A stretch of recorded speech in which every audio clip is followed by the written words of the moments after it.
This is Ag Matters PM from the Iowa Agribusiness Radio Network, brought to you by the Iowa Soybean Association, your daily recap of the information that affects Iowa's farmers, producers, and consumers, right here in the heart of the heartland.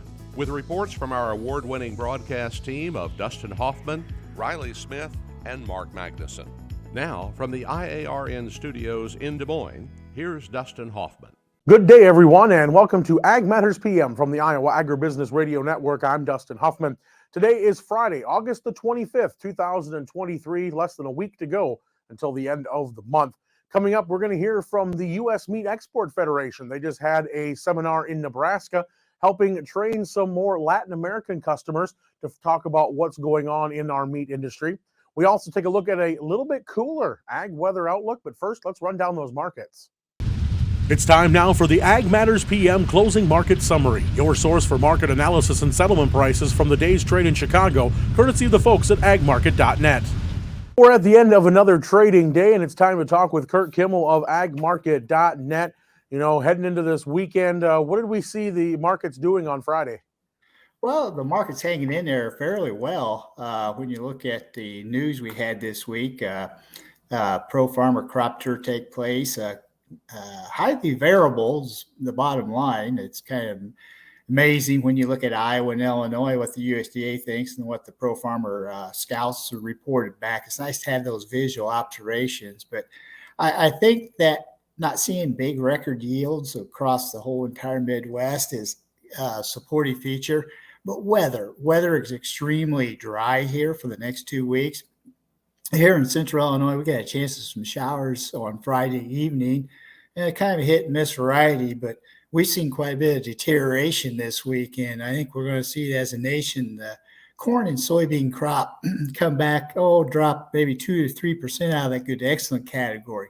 But that's the right time, though, in this time window in here where the plant starts to shut down. We typically see some deterioration in the crop.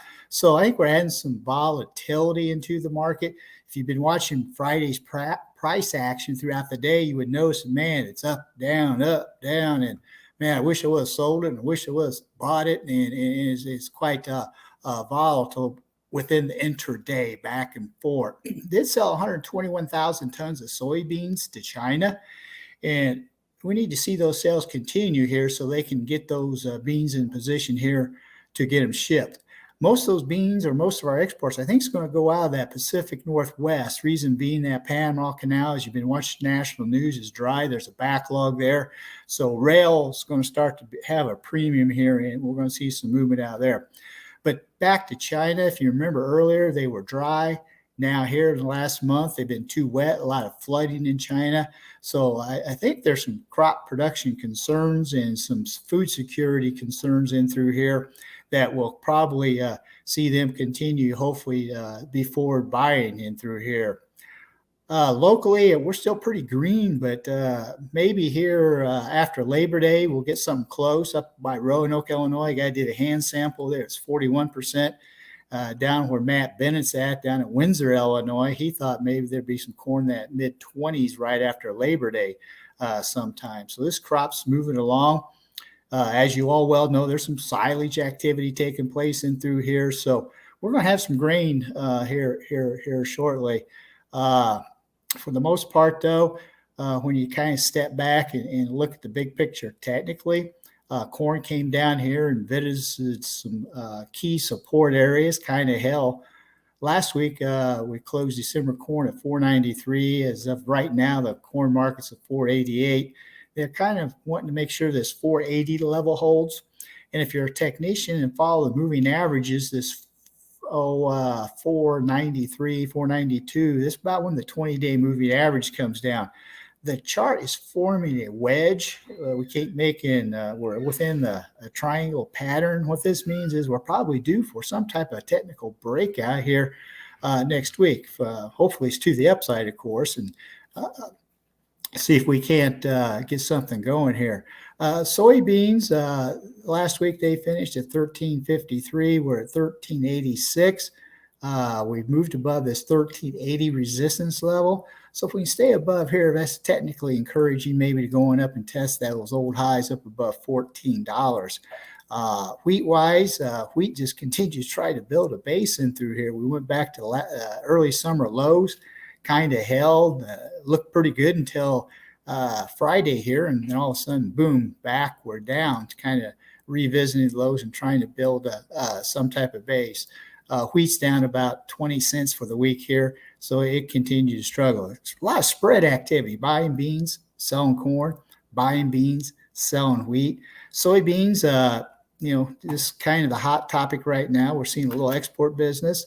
Also, too, crushing margins are fairly good on beans. Then, if they don't readjust the acres a whole lot here as we move into September and October, you take a bushel or half a bushel off that yield, that soybean market fundamentally can be fairly supportive here on price breaks. Next week, we'll kind of see what the weather forecast holds.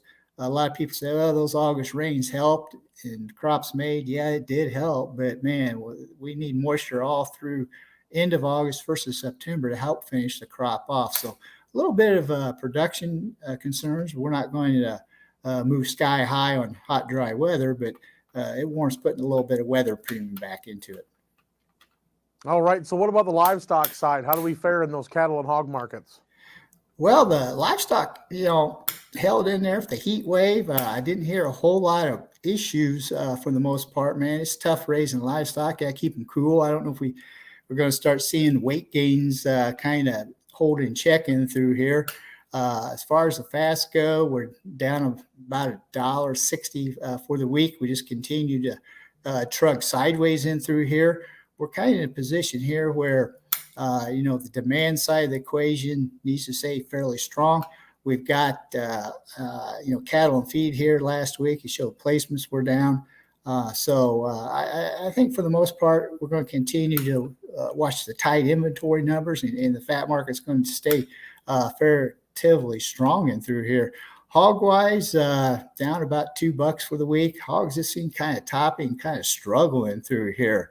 We did see a pop in pork bellies this last week. The bacon, man, it went up over $2.50 pound at the wholesale level. It's kind of backing off here. I know I've got some tomatoes, so I'd get you some bacon there and have a bacon-less tomato sandwich, Dustin. All right. Well, that sounds good now that everybody's good and hungry. If folks want to talk with agmarket.net, get some ideas of what they should be thinking about, especially as we look to start marketing that 24 crop already, how should they get in touch? Yeah, you can go. The best part is go to agmarket.net and click on that Intel. That's where most of the research or information that the ag market team puts together. And you mentioned 24. They have started on some 24 ideas, and it's a flexible marketing plan because we don't know all of our inputs just yet, and we don't know what if this and what if that. So they're putting together a pretty good detailed plan here to keep you flexible but manage some risk there. All right, Curt. Well, we thank you so much for the insight, and we'll talk to you again real soon. Very good. Take care. And that again was Curt Kimmel of agmarket.net. Let's take a look at the closing numbers. Those come to us courtesy of the folks at Bar Chart. September corn was down 1.5 at 4.70 3/4. December new crop down 1/4 at 4.88 even. September beans up 15 1/4 at 13.81 even. November up 16 at 13.87 3/4. Soy meal up $1.90 at 4.1750 per ton. Soy oil up $1.22 at 64.90. Chicago wheat down a dime at 6.21 3/4. Minneapolis up 2 3/4 at 8.02. Kansas wheat up 2 at 7.64 1/2. December oats up 11 3/4 at 5.01 1/4. October live cattle up 45 cents at 181.17. September feeders up 45 cents at 251.20. Lean hogs down 65 cents at 79.82. Pork cutouts down 28 cents at 110.72. Class 3 milk up 2 cents at 17.21. And that's been the Ag Market Recap. We're going to take a short break and hear from our sponsor, the Iowa Soybean Association and the Soy Checkoff. When we come back, the U.S. Meat Export Federation did some training with some Latin American consumers and customers. This is Ag Matters PM. Iowa Soybean Association is driven to deliver for Iowa's 40,000 soybean farmers. We're proud to provide objective agronomic research, a helping hand with soil and water stewardship, and timely industry news powered by the Soybean Checkoff. Learn more at iasoybeans.com. Welcome back to AMPM from the Iowa Agribusiness Radio Network. I'm Dustin Huffman. Well, to be profitable in the marketplace, we've got to open up markets and educate our consumers and also our partners in other countries as to what we're doing and have them have a healthy understanding of the livestock market in the United States. That's what the U.S. Meat Export Federation has done recently, as they had a meeting in Nebraska, bringing in some of those Latin American partners to have them see how we raise our beef and pork. With support from the National Corn Growers Association, USMEF, and the University of Nebraska-Lincoln, hosted a global processing seminar to educate importers, processors, and restaurateurs from Mexico and Central and South America about the unique attributes of U.S. pork and beef. First of all, I'll just say thank you to the National Corn Growers Association. This seminar has been great. The work the people here at the University of Nebraska have done is amazing.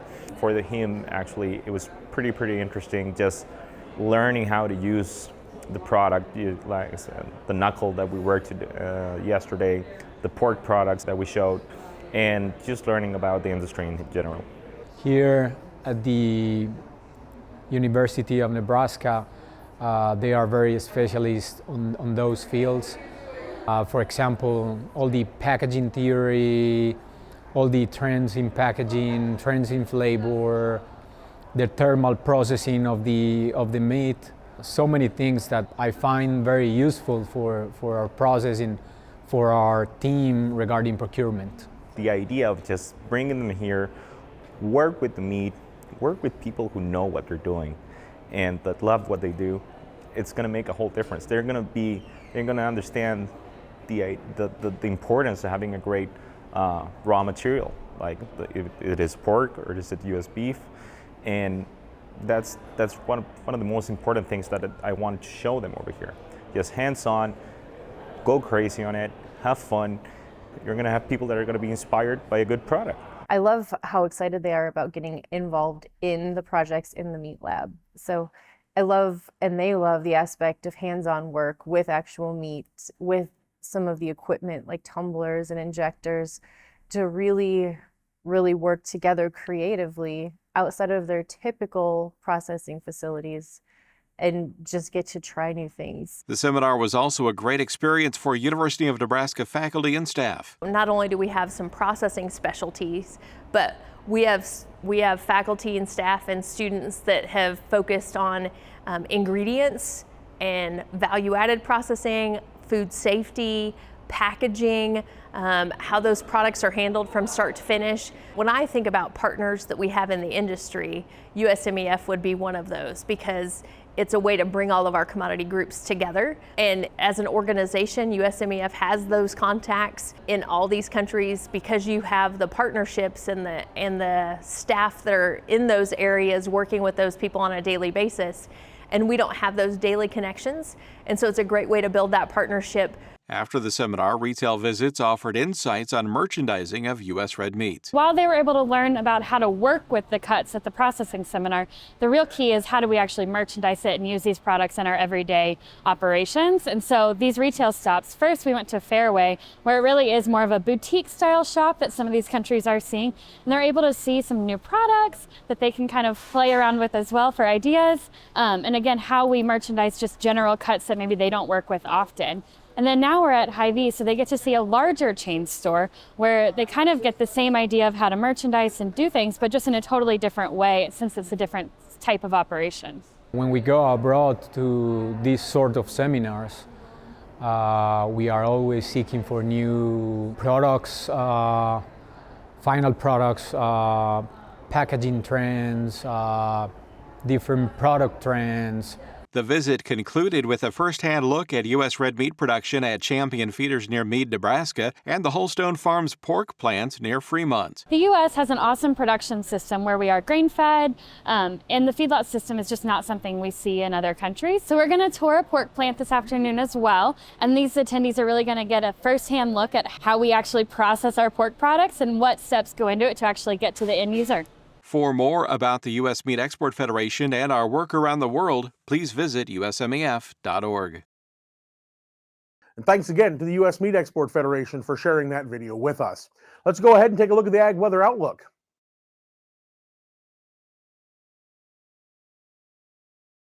Well, it was warm today, but not as warm as it's been in the last couple of days. Cooling trends are starting to move their way through the state. A little bit of rain shower activity popping up here and there along that cool down. So what does the National Weather Service say for the next 24 hours? Well, let's take a look. Well, looking at the forecast, we're still seeing that temperature backing off just a little bit, but we still have an excessive heat warning until 8 o'clock tonight in southwest Iowa. Mostly sunny skies, though, across much of the state. Chances of storms throughout the day. A little cooler, as we said. Highs will be in the upper 80s to the upper 90s. Now, tonight, it's supposed to start breaking a little bit, that heat. Chances of showers and storms, partly cloudy skies, though, for the most part. We'll see highs in the upper 50s to around 69 degrees. And then tomorrow, look for it to be about 10 or so degrees cooler on average across the state. Mostly sunny with a slight chance of thunderstorms throughout the day. Highs will be 76 to around 85 degrees. Taking a look now at the affiliate weather map for you, we see tomorrow Cherokee is expecting to have sunny skies in 76. Shenandoah mostly sunny, but chances of storms in 82. Des Moines sunny in 84. Waterloo sunny 83. Albia, the hot spot in the state tomorrow, sunny skies in 85.